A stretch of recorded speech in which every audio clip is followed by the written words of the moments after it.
Welcome to another deep dive. You know how this works. We take some really fascinating source material and kind of pull out the really interesting bits, the stuff that makes you think. Today, and thinking about your background as a philosopher, I thought it would be really interesting to dive into social and political thought in ancient China. So imagine like a millennia-long conversation happening about some of the same questions you think about, like how should society be ordered? What's the best way to govern? And what is the individual's role in all of this? Yeah, exactly. I mean, you're someone who thinks about fundamental ideas all the time, Yeah. right? And this is almost like a chance to look through a completely different lens, a different cultural, historical context, and see how thinkers in ancient China grappled with some of those same core philosophical questions about, like, what is the good life? How should we live together? It's really fascinating to see how, even though these ideas are ancient, they still resonate with so many of our concerns today. Absolutely. And our roadmap for this exploration is this entry in the Stanford Encyclopedia of Philosophy. It's on social and political thought in Chinese philosophy. And it's dense. It's a lot of material, but it's so rich. So our mission today is to try to distill this vast and diverse tradition and really pinpoint, like, what are the key concepts at play here? What were the major debates, and how did these different thinkers address those, really fundamental philosophical questions about governing, about ethics, about our role in society in the grand scheme of things?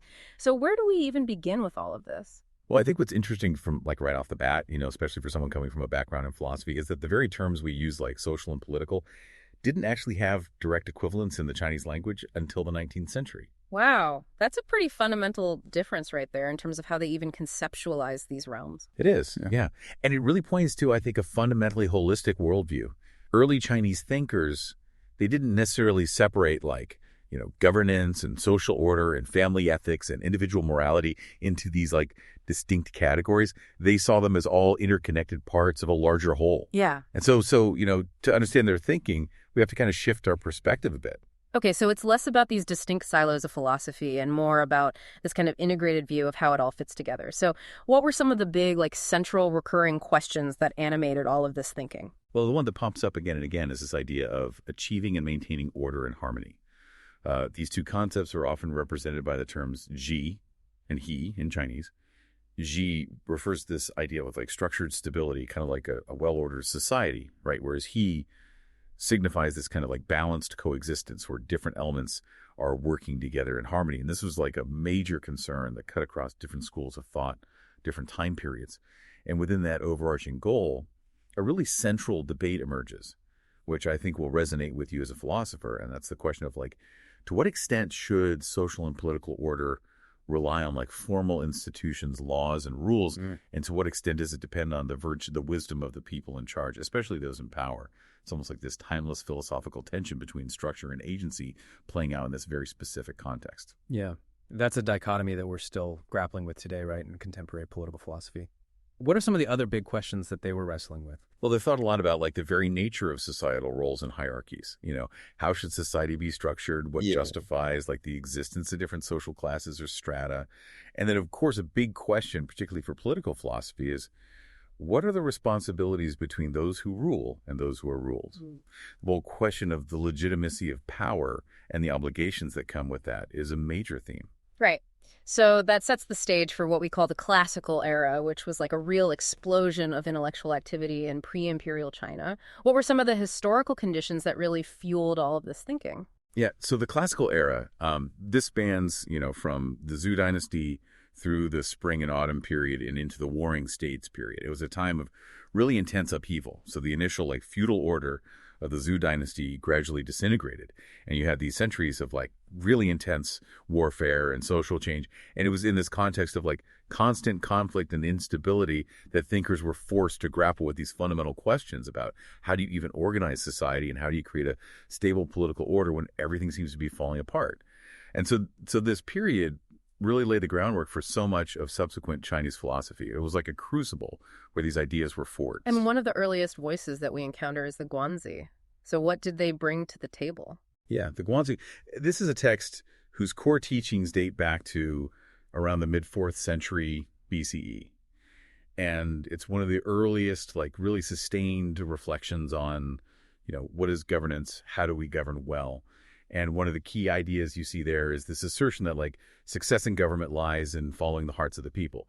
But here's the catch, and this is important for, thinking about this philosophically, is that by success, the Guanzi doesn't necessarily mean like maximizing individual happiness the way we might think about it in like a modern liberal democracy, but it's more about creating a strong and enduring state.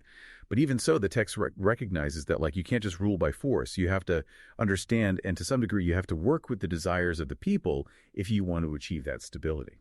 Okay, so it's not necessarily about like being benevolent. It's more about being strategically effective. Exactly.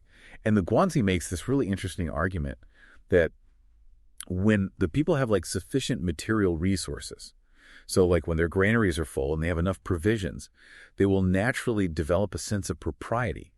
Like they'll know how to behave properly in society, and they'll develop this capacity for like shame and honor. So basically the idea is like if you keep people well fed, they're more likely to be like, good citizens, and they'll have more of a stake in the system. Interesting. So almost like a material basis for ethics and social order. But it wasn't all about tariffs, was it? Oh, no, not at all. The Guanzi also puts a big emphasis on the need to make clear the road to certain death. And what they mean by that is you have to have punishments, you have to have consequences for transgressions, and they have to be applied consistently and severely. And alongside this, the text emphasizes this crucial role of standards, or fa, in Chinese. And these fa, they encompass like a huge range of things. It could be anything from like social ranks to the clothes you're allowed to wear to salaries, rewards, punishments, official duties, you name it. So the Guanzi presents this like dual strategy for governance. It's like on the one hand, you provide for the people's basic needs to foster stability, but then on the other hand, you enforce very clear boundaries through this system of standards and punishments. And it's all very like pragmatic, very top down, almost like a kind of social engineering project. A classic blend of carrot and stick. Now, another figure who is roughly a contemporary of the Guanzi is Mozi. And Mozi had this interesting philosophical justification for order. Yeah, Mozi's really interesting because he starts with this thought experiment. So he's like, imagine a world where there's no government and everyone has their own idea of what's right.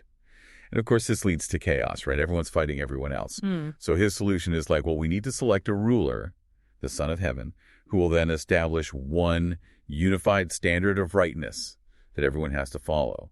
And this standard is based on what Mozi calls the will of heaven. Okay, so heaven seems to be like a really big deal in early Chinese thought, but it's also kind of ambiguous. How do we make sense of that as philosophers? Yeah. That ambiguity is what makes it so interesting, right? Yeah. Because while heaven initially has these like religious connotations, like it's this kind of divine entity, it also evolves in Chinese thought to represent this more naturalistic principle. And scholars are still debating like what exactly Mozi meant by it. But one really compelling way to interpret it, especially if you consider Mozi's strong emphasis on maximizing benefit or li for all people, is to see it as kind of like a proto-utilitarian principle. So he uses this analogy of a carpenter who uses a compass to create perfect circles. And that compass is like a public objective standard that everyone agrees on. And so you could argue that the will of heaven functions in a similar way for Mozi. It's this objective standard for determining what's right and what's wrong. And ultimately that standard is grounded in like what maximizes benefit for the most people. Okay. So almost like heaven's will as a sort of proto-utilitarianism. Right.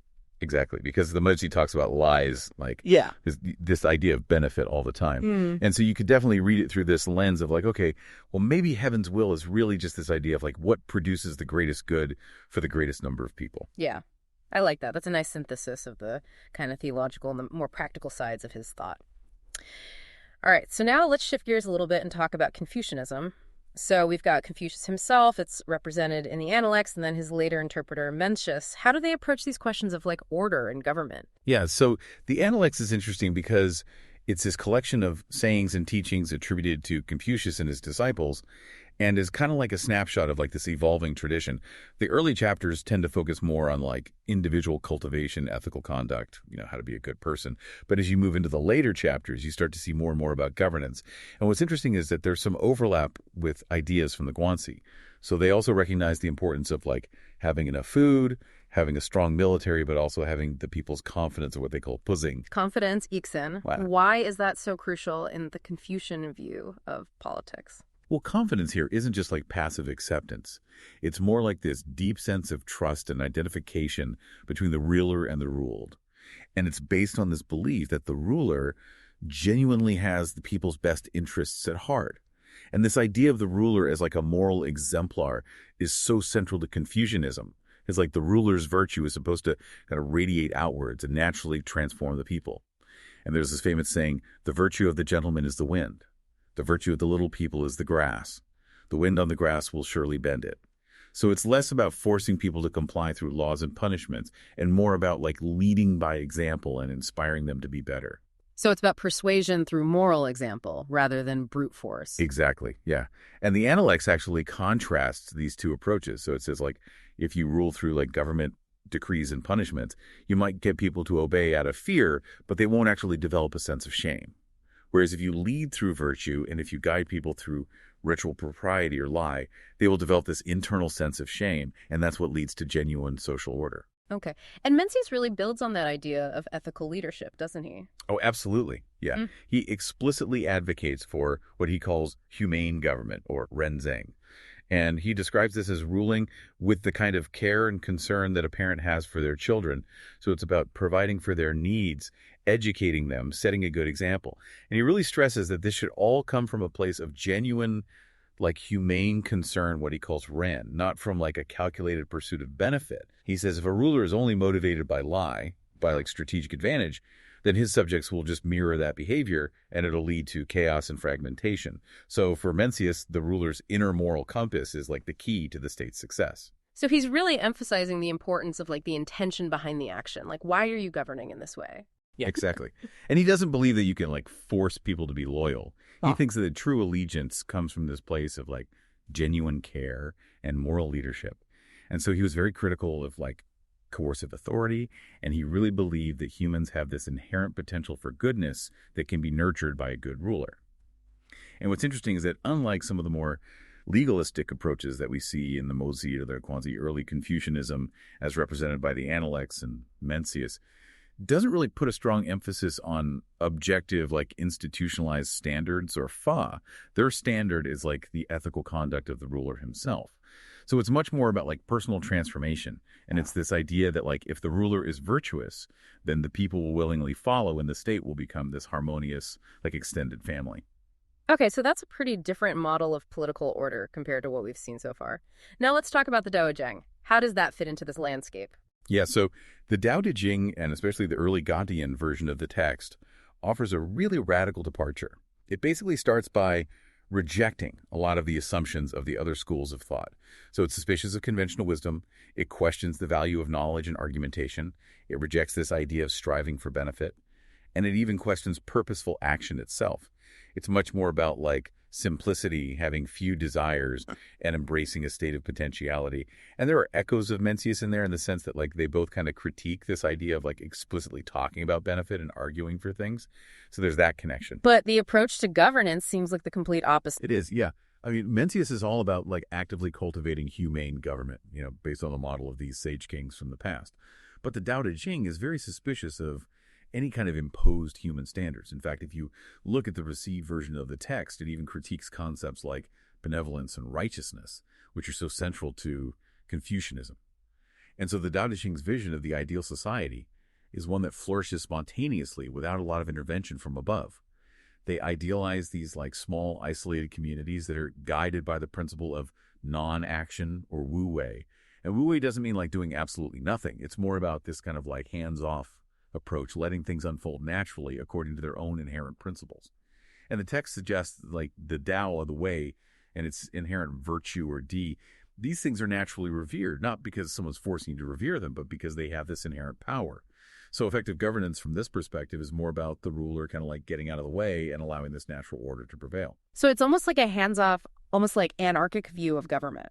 Not strictly anarchic. I mean, there is still a ruler, but the emphasis is really on minimizing intervention to the point where the people are barely even aware that they're being governed. And what's so interesting about this idea of wu wei is how it gets picked up and reinterpreted by later thinkers. So you have someone like Han Feitzi, who's a legalist, and he actually uses wu wei to advise rulers to conceal their desires so that they can't be manipulated by their ministers. So it's a very different take on non-action than what you see in the Tao Te Ching. Yeah, it's amazing how one concept can be repurposed in all these different ways. Now, we also have the Zhuangzi, which is often grouped with the Tao Te Ching. Does it offer a similar perspective on politics? Yeah.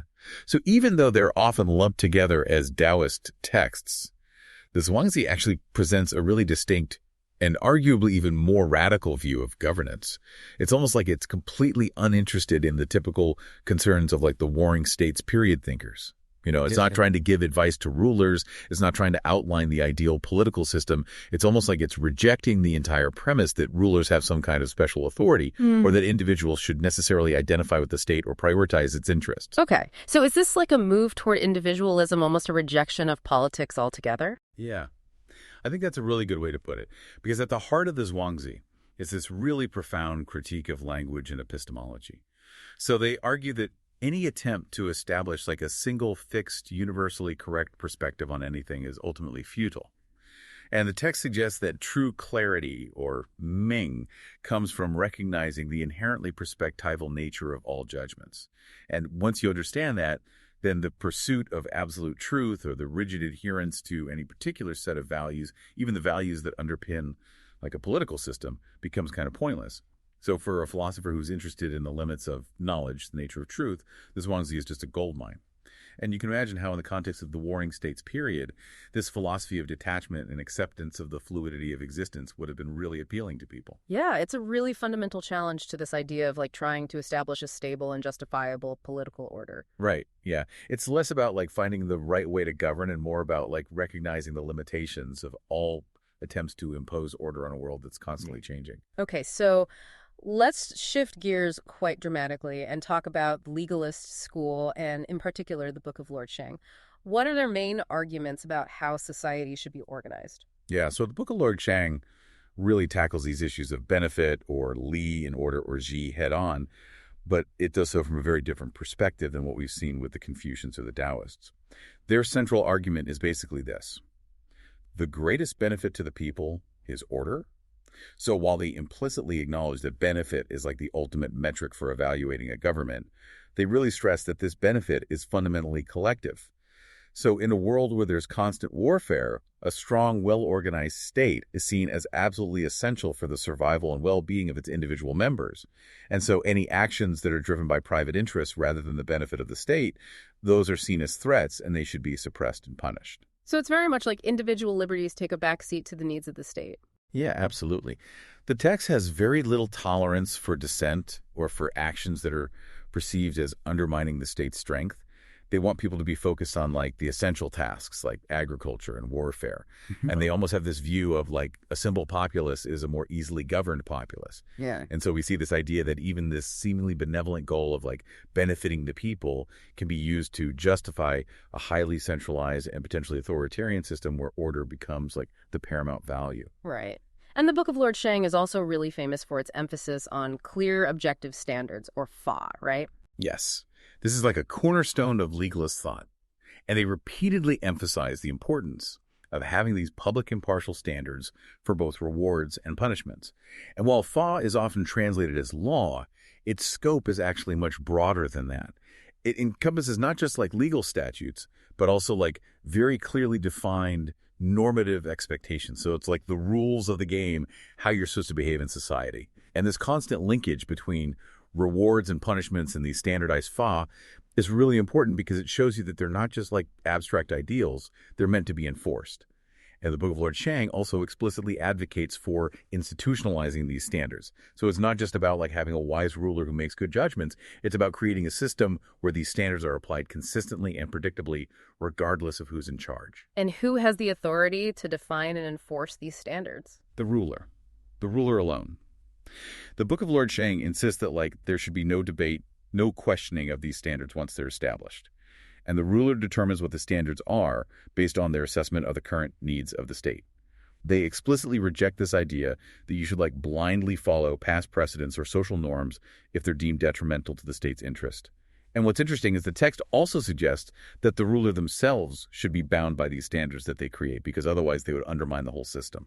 So it's like a top-down rule-based system really geared towards maximizing the state's power. Now, Another figure in legalism, Shen Buhai, focuses on this idea of bureaucratic non-action. How is his approach different? Yeah, Shen Buhai is interesting. He was a chancellor in the state of Han, and he really emphasized the need to move away from this like feudal system that was based on personal relationships and towards a more bureaucratic system that was based on clearly defined roles and responsibilities. So his whole idea was that effective governance should be about like identifying the most competent people for each job and then creating a structure where they can do their jobs effectively. It's less about finding like inherently good people and more about finding people who are good at specific tasks and then plugging them into this administrative machine. And how does non-action or wu wei fit into all of this? So for Shen Buhai, the ruler's job is to define what those official functions are, to select the right people for those positions, and then once the bureaucracy is set up, the ruler should practice wu wei. But wu wei for him doesn't mean like doing nothing. It means like not interfering in the day-to-day operations of the bureaucracy. He uses this analogy of a balance scale. So he's like, once the scale is properly calibrated, it just naturally reveals the difference in weight without any like active intervention. And so similarly, a well-functioning bureaucracy that's been set up by the ruler should operate smoothly and predictably without the ruler constantly like meddling in things. So it's like the ruler sets up the system and then lets it run its course. Yeah, exactly. Yeah. And unlike the Tao Te Ching, which places its faith in like the natural order, Shen Buhai puts his faith in institutions, in like rationally designed systems that can maintain order. Okay, so that's another really different take on what non-action can mean. Now let's talk about Zunzi. Zunzi is a Confucian, but he has some unique ideas about how to like shape and transform people. Right. Yeah. Zunzi is fascinating because he develops this really interesting theory about the origins of ritual, or lig. He argues that ritual basically arose from this like inherent human capacity for desires. So like we all have desires, and if those desires are left unchecked, they're going to lead to conflict and chaos. So ritual is this mechanism for like establishing social distinctions, what he calls fen, and channeling those desires in appropriate ways so that they can be satisfied without causing disruption. So ritual is almost like this technology for managing desire and preventing conflict. Yeah. Exactly. It's like a way of like imposing order on this like potentially chaotic human nature. And Zunzi actually explicitly links ritual with the idea of standards, or fa. He says like to reject ritual is to be without standards. So he sees this really close connection there. And for him, the process of like educating people in ritual and having them perform rituals is essential for shaping their moral character and for fostering social cohesion.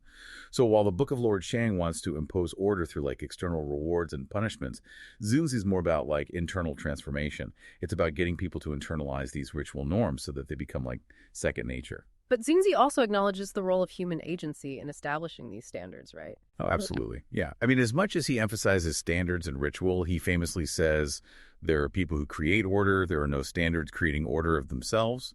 So he recognizes that standards are always going to be kind of general, and they're going to require interpretation and application by wise and skilled individuals. And he also acknowledges that sometimes standards can conflict with each other, and you need human judgment to navigate those situations. So even though he values standards and ritual, he ultimately emphasizes this idea that you need virtuous and knowledgeable people to make the system work. Yeah, so it's a corrective to this like overly mechanistic view of how society functions. Okay. And finally, in the classical era, we have Han Feizi, who has this very pragmatic justification for some pretty harsh policies. Yeah. Han Feizi's all about pragmatism. He's like, okay, we need to be realistic about how power works. And so he argues very strongly for the use of objective criteria in government. He says, like, you need to compare people's names, which is like their official job title or description, with their actual results. And then you use that comparison to determine rewards and punishments. So he says, a truly enlightened ruler uses standards, phi, to select men for him. He does not choose them himself. So it's this idea that the law or the standard becomes this kind of impartial mechanism for evaluating and selecting people. So the standards themselves are the tools for personnel management. Right. Exactly. And he also departs from the Confucian emphasis on like emulating the past. He says like no rulers have to adapt their policy to the present circumstances. So he has this very pragmatic view of like you have to weigh the potential benefits of implementing a new standard against the costs, and you only proceed if the advantages outweigh the disadvantages. And he has a pretty like unsentimental view of the role of virtue in leadership. Yeah, he does. He actually engages in this whole analysis of like, is virtue the most important thing for a ruler to have? And while he acknowledges that it can be valuable, he ultimately concludes that political purchase, or shai, which is basically like the leverage you get from your position of power and status or what. And these are far more important for most rulers if they want to stay in control and actually get things done. He concedes that like an exceptionally virtuous ruler or an exceptionally wicked ruler might be able to transcend the need for these things, but for your average ruler, it's all about like effectively wielding power and strategically using your authority. So it's a very realist perspective on politics. Yeah, very much so. And he also really emphasizes this inherent conflict between private interests, what he calls Si, and public interests, or Gong. And he argues that whenever these two come into conflict, the ruler has to prioritize the public good. And he warns rulers against letting their personal biases or relationships cloud their judgment. And he stresses the importance of listening to your advisors, even when they tell you things you don't want to hear. So he recognizes that there's always going to be this tension between rulers and ministers because their interests aren't always perfectly aligned, but ultimately he advocates for like a professional relationship where everyone is focused on serving the state. Okay, so we've got all of these different ideas floating around in the classical era about how to achieve order. So what happens when we move into the early imperial era, and in particular, the Han Dynasty? Well, the Han Dynasty, which came after the very brief but very impactful Qin Dynasty, really ushered in this period of consolidation and synthesis. So they kind of took all of these different intellectual currents from the classical era, and they tried to systematize them and integrate them into the actual practice of government. So the Han scholars played a really important role in like editing and canonizing the classic texts. And they basically established this intellectual framework of schools of thought like Confucianism, Moism, legalism, Taoism that we still use today to understand this period. But more importantly, the Han Dynasty saw this conscious effort to blend these different approaches together. So the institutions of the Han state were built on this foundation that incorporated legal statutes and standardized procedures, but also ritual practices, and this idea of promoting ethical conduct among rulers and officials. And they also started establishing formal educational institutions, and they began to develop this like merit-based civil service system, which, though it was much more limited than in later dynasties, it still represents this move towards a more like integrated model of governance. So it's less about like one school dominating and more about like finding a way to make them all work together. Exactly. And we see really important individual philosophical contributions during the Han Dynasty as well. So, for example, Ji Yi, he was a strong advocate for the moral education of the crown prince, and he really emphasized the importance of holding officials accountable to both the law and to ethical and ritual norms. He also championed this practice of public remonstration, which is basically like the right of officials to like criticize the emperor if they think he's doing something wrong. And another really important development was the adaptation of Wu Wei, this Taoist idea of non-action, to the practicalities of running a huge empire. So while some people still held on to these more utopian ideals from the Tao Te Ching, the dominant trend was to kind of synthesize Wu Wei with legal and ritual frameworks. So the idea was to create laws and policies that were in harmony with like natural human tendencies, so that you wouldn't need so much state intervention to keep things running smoothly. And finally, Han thinkers also started trying to ground political order in this broader cosmological framework. So they saw human society and government as part of these like natural cycles and processes, like the theory of the 5 phases, for example. So it sounds like the Han Dynasty really laid the groundwork for a lot of what we think of as like the characteristic features of imperial Chinese governance. Now let's jump ahead several centuries to the Neo-Confucian era. What are the big changes in social and political thought that we see happening in this period? Yeah, so the Neo-Confucian era really emerges during the Song Dynasty, and it's shaped by some really important social and political transformations. So you have this gradual shift away from the aristocratic system of the Tang Dynasty towards a more meritocratic elite. And this new elite, the educated literati, they see themselves as like partners with the ruling dynasty in shaping society. And so this period sees a real rise in literacy and intellectual discourse. And you have this concerted effort by the literati to kind of revive and reinterpret Confucian teachings in light of the challenges of their time. So they're responding to the influence of Buddhism and Taoism, and they're trying to figure out, like, how can we make Confucianism relevant to the world that we live in now? And this was like a period of unquestioned imperial authority, right? Well, not exactly. There's this common misconception that the Song Dynasty and the dynasties that followed were just like absolute monarchies where the emperor had all the power. And this is sometimes called the autocracy thesis. But more recent scholarship has actually shown that ministerial and literati power was still a significant force throughout this period. And similarly, there's this other idea called the inward turn thesis, which suggests that Neo-Confucians were mostly concerned with like personal cultivation, and they kind of retreated from politics. But that's not entirely true either. They were definitely still engaged in politics. It's just that the nature of their engagement changed. So while they were still involved in the imperial court, they also recognized the importance of local initiatives and non-state institutions for promoting social and political well-being. So it's like they saw the value of both top-down and bottom-up approaches. Yeah, I think that's a good way to put it. And one of the central ideas of Neo-Confucianism is this belief that individual moral cultivation and the creation of a just social and political order are inextricably linked. And you see this really clearly articulated in a text called The Greater Learning, which basically outlines this path from like cultivating yourself as an individual to like ordering the state and ultimately bringing harmony to the entire world. And this idea is encapsulated in the concept of the inner sage, outer king. So the idea is that if you want to be an effective leader in the world, you have to first cultivate yourself ethically. You have to become a sage on the inside before you can be a king on the outside. And how did they view the emperor? Did they think the emperor was like divinely ordained or something? Well, they largely accepted the institution of hereditary monarchy, but their understanding of imperial legitimacy went beyond just lineage. They drew on earlier Confucian ideas, and they emphasized this concept of the succession of the way, or dakong. And this refers to like the transmission of true moral and spiritual understanding, which they believed had been lost and then rediscovered through their own intellectual lineage. So the really influential Neo-Confucian scholar Zhu Xi, he argued that this Daotong, this true inheritance of sage wisdom, belonged to those who really deeply understood the classics. And it's possible for this Daotong to exist independently of the political succession of emperors. So you have this really interesting tension between like political power and intellectual or moral authority.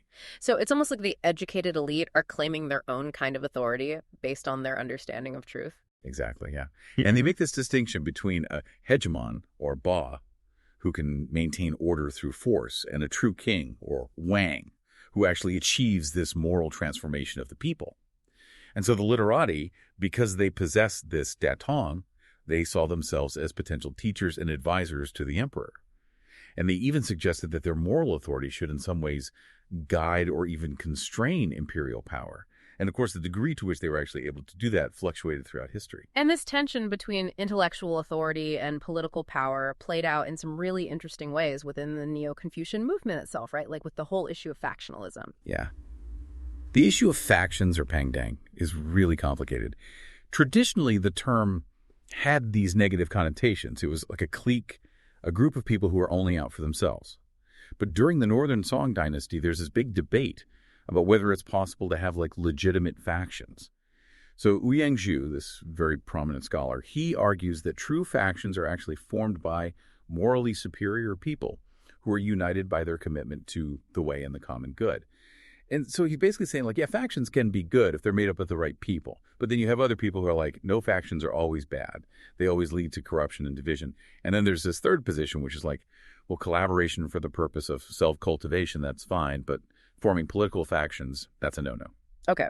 So a lot of different views on how intellectual and ethical alignment should play out in politics. Right. And then you have this question of like, okay, well, what do we do about factions in practice? Do we try to eliminate them completely? Do we recognize and support the true faction of virtuous people? Or do we just rely on a really strong and wise ruler to kind of adjudicate between competing arguments? And Zhu Xi himself, he generally supported this idea of like a faction of superior people who are dedicated to ethical principles. Mm-hmm. And a really good example of this is the Donglin faction in the late Ming Dynasty. They saw themselves as this morally upright group that was trying to reform the government. But their critics saw them as like self-righteous and dogmatic, and they were eventually persecuted. So it's this really interesting example of how even though Neo-Confucianism valued moral integrity, sometimes those very principles could make it difficult for scholar officials to establish like independent bases of power. And the whole idea of like a single true faction is kind of inherently problematic. Yeah. So it's not as simple as it might seem at first glance. And then on top of all that, you have this other tension running through Neo-Confucian thought about like the importance of institutions versus the importance of individual character in achieving good governance. Right. That's like a perennial debate. So you have some thinkers who are sometimes called institutionalists,